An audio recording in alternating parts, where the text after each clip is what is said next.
অনেকেই অনেকদিন ধরে কমেন্ট করছিল দাদা জোড়া বাঁধা নিয়ে ভালো একটা ভিডিও নিয়ে আসতে। তো চলো আজকের ভিডিওতে ভালো পেয়ার কী করে করা যেতে পারে, ভালো জোড়া কী করে বাঁধা যেতে পারে সেই সম্বন্ধে বলে দিচ্ছি। দেখুন বর্তমান দিনে জোড়া কী করে বাঁধতে হয় 90% মানুষই জানে না এবং ভুল ফর্মুলার পিছনে দৌড়াচ্ছে, তার ফলে রেজাল্ট পাচ্ছে না। তো দেখো যারা হচ্ছে নতুন পায়রা বসছো এবং আমাকে ফলো করছো, আমি একদম সিম্পলভাবে বুঝিয়ে দিচ্ছি। বড় বড় ওস্তাদরা এবং হাই লেভেলের যারা সিনিয়র দাদা আছে তারা জিনিসটাকে যেভাবে জটিল করে দেখায়, কোনো জটিলতার ব্যাপার নেই। যদি সেটা সহজ করে বোঝা যায় তাহলে পরে কোনো জটিলতা নেই। তো চলো, একদম জোড়া বাঁধা হচ্ছে সবথেকে ক্রিটিক্যাল জিনিস। তো ওটাকে আমি আজকে এক ঝটকায় এক ভিডিওর মাধ্যমে চলের মতো করে দেবো। সবার প্রথমে বলে দিচ্ছি, আমি আপনার বাড়িতে জোড়া বাঁধার একটা সিস্টেম আমি বলে দিচ্ছি। আপনার বাড়িতে সব থেকে বেস্ট পায়রা আপনি প্রথমে চয়েস করবেন। আপনার বাড়িতে যদি 10টা পায়রা থাকে তার মধ্যে যেটা বেস্ট পায়রা, 10টার মধ্যে যেটা টপ পায়রা, বাংলা কথা যেটা টপ পায়রা সেটাকে টার্গেট করবেন। ধরুন আমি উদাহরণস্বরূপ বলে দিচ্ছি, এই পায়রাটা হচ্ছে আপনার বাড়িতে টপ পায়রা, এটা লাল রঙের পায়রা। আপনার বাড়িতে 10টা পায়রার মধ্যে এটা হচ্ছে আপনার বাড়িতে টপ পায়রা। সে আপনি উড়িয়ে দেখেছেন বা জেনে এনেছেন, যাই হোক না কেন, এটা ধরুন টপ পায়রা। তো ম্যাক্সিমাম মানুষ কী করে, এটা একটা লাল পায়রা, তো একটা লাল পায়রা এনে জোড়া দিয়ে বাচ্চা করেন। বা ধরুন এই পায়রাটা 5 ঘন্টা উড়ছে, অন্য একটা 5 ঘন্টা উড়া পায়রা এনে জোড়া দিচ্ছে। কিন্তু এইখানেই তো গল্প নয়, এইখানেই তো মেন ধোকাটা হয়ে যাচ্ছে।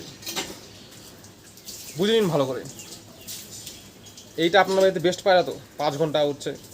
এবার অনেকে যারা নতুন যারা আছে তারা ভাবে যে এই 5 ঘন্টা হচ্ছে আর একটা 5 ঘন্টা একটা পায়রা নিয়ে আসবো, জোড়া দেবো, 10 ঘন্টা বেরিয়ে যাবে। ওরকম হয় না, বুঝতে হবে ব্যাপারটা আগে, রিয়ালিটি মানতেই হবে। এখানে কোনো অন্ধবিশ্বাস বা কোনো রকম গল্পে চলবে না। যেটা আপনাদের সুবিধা হবে আমি সেটাই বলে দিচ্ছি, একদম অন্য গল্পে যাচ্ছি না। দেখুন এই পায়রাটা জোড়া দেওয়ার জন্য আপনার একটা জিনিস বুঝতে হবে যে এই পায়রাটার মানে ব্লাড কতটা গাঢ় আছে। ব্লাড অ্যাকচুয়ালি মানে রক্তের কথা বলছি না, আমি একটা কথার কথা বলছি, মানে এর ব্লাড লাইনটা বা এর জেনেটিক পাওয়ারটা কত আছে এটা প্রথমে আপনার বুঝতে হবে। আর এটা বোঝার উপায় নিয়ে আমি ভিডিও দিয়েছিলাম, আবার বলে দিচ্ছি। যদি একটা পায়রার ওজন বেশি থাকে এবং পায়রার পালকের গ্রিপ বেশি থাকে বা একটু পালকগুলো একটু মোটা মোটা, হ্যাঁ একটু মোটা থাকে, ঘন থাকে, মানে লোম বেশি থাকবে এবং ওজন ফিটনেসটা ভালো থাকবে, একটু আঠালো টাইপের থাকবে বডিটা, আর পায়াটার মধ্যে একটু সেন্স ভালো, একটু চনমনে ভাব থাকবে, অ্যাগ্রেসিভ, খুব মানে ডেঞ্জারাস, মানে হচ্ছে আপনি যখন পায়রাটাকে ধরতে যাবেন দেখবেন এরকম থাওয়া দেবে, কামড় দেবে, মানে সেই পায়রার দিমাগ খুব স্ট্রং। ওই ধরনের পায়রা হচ্ছে জেনেটিক ক্ষমতা বেশি হয়, ঠিক আছে। ওই সমস্ত পায়রার সাথে আপনি যে কোনো পায়রা জোড়া দেবেন, দেখবেন ওদের মতনই বাচ্চা আসে। একদম বুঝিয়ে দিলাম, ক্লিয়ার হবে। তো কী করতে হবে এবার, এই পায়রাটা তো আপনাদের টপ পায়রা, ধরুন নর পায়রা এটা। তো এই পায়রাটা ধরুন আপনি যদি দেখেন যেগুলো আমি বললাম এই মাত্র, ওইগুলো যদি থাকে এর মধ্যে, যে পায়রাটা ওজনও ঠিক আছে, পায়রার পালকের গ্রিপ ভালো আছে, সব মোটা মোটা আছে পালকগুলো, মানে বিডার পায়রা বলতে পারেন। বাচ্চা করতে গেলে সবার প্রথমে আপনার জানতে হবে সেটা বিডার পায়রা কিনা। যদি সেটা বিডার না হয় তাহলে কিন্তু বেকার সময় নষ্ট হয়ে যাবে। ওটা বিডার কিনা সেটা জানতে হবে। আর এই সম্বন্ধে ভিডিও আমি দিয়েছিলাম এর আগে, দরকার পড়লে আবার দিয়ে দেবো। আর আজকে ভিডিওটা আমি কন্টিনিউ করছি, জোড়া কী করে বাঁধবেন। দেখুন এটা যদি টপ পায়রা হয়ে যায়, এর সাথে জোড়া দিতে হবে এমন একটা পায়রা, এটা নর পায়রা, তো এর সাথে এমন একটা মাদি জোড়া দিতে হবে এর মতনই যাতে বাচ্চা আছে। মানে আপনার বাড়িতে এমন একটা মাদি চয়েস করতে হবে যেই মাদিটার মধ্যে একটা গুণ থাকবে, সেটা হচ্ছে মানে ওই মাদির সাথে যেই কোনো নরের জোড়া দেবেন ওই নরের মতো বাচ্চা করে দেয়। এই মাদির কোনো কিছুই দেয় না, কালারও দেয় না, গুণও দেয় না, কিছুই দেয় না। তো সিম্পল জিনিস, এই মাদিটাকে যখন এই নরের সাথে জোড়া দেবেন তখন এই মাদিরা কিছুই পাবে না, এই নরের সব কিছু পেয়ে যাবেন আপনি। আর এটাই তো চাই, এইটাই করবেন।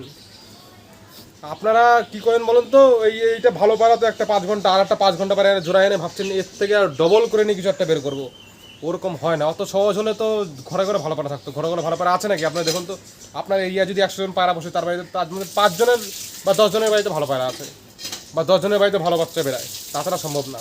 সব জায়গায় ওই উত্তর থেকে দক্ষিণ সব জায়গায় খোঁজ রাখা আছে, ঠিক আছে। ভালো পায়রা কিন্তু ঘরে ঘরে নেই। আর কেন নেই, তার এই সমস্ত কারণের জন্যই নেই। তো এখনও সময় আছে, সাবধান হয়ে যান। তো বুঝতে পেরেছেন, যেই মাদিরা জোড়া দেবেন তার জন্য বাচ্চায় নরের মতো ফেলে, নরের মতো কালার, নরের মতো গুণ পেলেই আপনার কাজ হয়ে গেল। যেই বাচ্চাটা বেরাবে নরের মতো, তাকে আপনি আলাদা করে সাইড করে রেখে দেবেন, তাকে ধারি করুন। বা তাকে যখন উড়াবেন না, আপনার যে বেস্ট পায়রা তার যা যা গুণ আছে সেটা বাচ্চার মধ্যে দেখতে পারবেন। বা আপনারা উড়িয়ে চেক করবেন যে সে বাচ্চাটা এর মতো গুণ পাচ্ছে কিনা, তাহলে তো কনফার্ম হয়েই যাবেন, ঠিক আছে। আর মাদিটা কী করে চয়েস করবেন, সেটা বলেই দিলাম একদম নর্মালি, আপনার পায়রা চিনতে হবে না কিছু।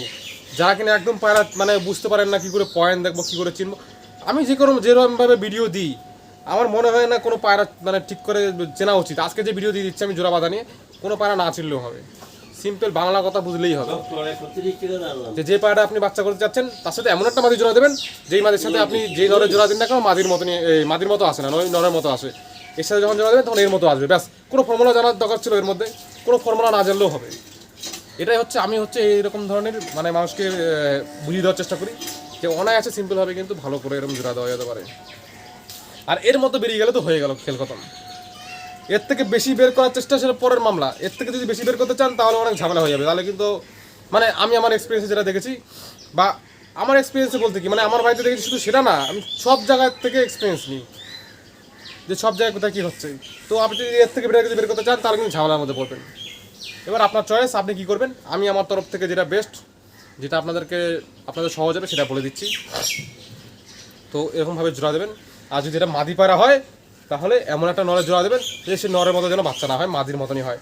জাস্ট বের করবেন, প্রোডাক্ট বের করে রাখবেন, এর মতো বের করবেন। আর যে টপ পায়রাটা মিনিমাম, সেই পায়রাটার থেকে তার মধ্যে যত বেশি সম্ভব বাচ্চা করতে হবে, একদম তার মতনই সব বের করুন। অন্য টার্গেট নেওয়া দরকার নেই, শুধু তার মধ্যে বের করে খুব ভরে ফেলুন।